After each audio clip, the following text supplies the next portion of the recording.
Yesterday you told us a little bit about the beginning of your relationship with Miss Heard.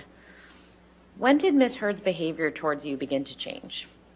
I believe, as I said yesterday, there was a hint of something with the having to do with the boots coming off and breaking routine.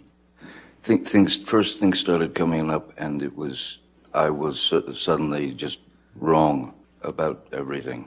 I made a statement about something that I had been familiar with, for example, in my work that I'd been chopping away at for a good 30-something years. I was suddenly wrong. Then beyond that, if you tried to explain yourself and correct the problem, the misunderstanding, begin to heighten as Ms. Heard was unable to be wrong. It just didn't happen. She couldn't be wrong. So these little digs, it would commence with sort of demeaning, name-calling, berated, sort of to be made a fool of, and those would escalate into a full-scale argument. And in the beginning, one sticks up for oneself in a debate, as it were, or an argument over something to try to prove the point. But when it escalates, and then it's hard to explain, but the argument would start here, and then it would roll around and become this circular thing of its own. So you get back to the beginning, essentially, of the argument. Now it's heightened even more, but it's still circular, and there's no way in or out. If there's a dialogue between two people, both people need to speak, but there was no way to fit a word in. It was a sort of a rapid-fire, sort of endless parade of insults and looking at me like I was a fool. I was having difficulty in my mind, of course, and in my heart, dealing with that sort of barrage. Part of that is I was confused as to the fact that whatever her age was at the time of these various arguments, she was mid-20s to late 20s and into 30s. I couldn't understand how I had somehow arrived at where I'd arrived from where I came from in the beginning of my life and worked for 30 plus years doing these things.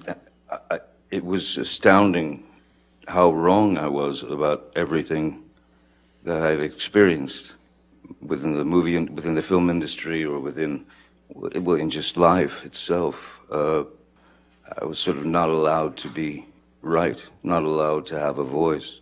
So at a certain point, you start to slowly realize that you are in a relationship with your mother, in a sense. And I know that sounds perverse and obtuse, but the fact is that some people search for weaknesses in people, that is to say, sensitivities. And when you've told that person your life and what you've lived through and what you've been through, just as happens in relationships, the more that became ammunition for Ms. Heard to either verbally decimate me or send me into a kind of tailspin of confusion, depression, and it's not a happy day, it's not a happy week, it's not a happy month when you're constantly being told how wrong you are about this or that, what an idiot you are. Then it increased, and it became an endless, that endless circle. Like, so as it escalated and continued to escalate, I went straight to what I had learned as a youth, which was to remove myself from the situation so that it couldn't continue, because there's only so much your ears can hear and never forget. So I would remove myself from the situation, as I'd done as a youth, as much as possible.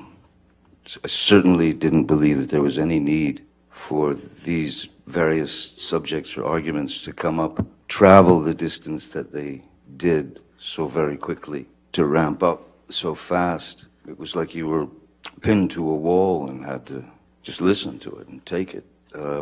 So I found the only way to find any sort of peace was to try to walk away. If she didn't allow me to walk away, I would just go and lock myself in, the bathroom or anywhere that she couldn't get into. And that happened constantly over the years.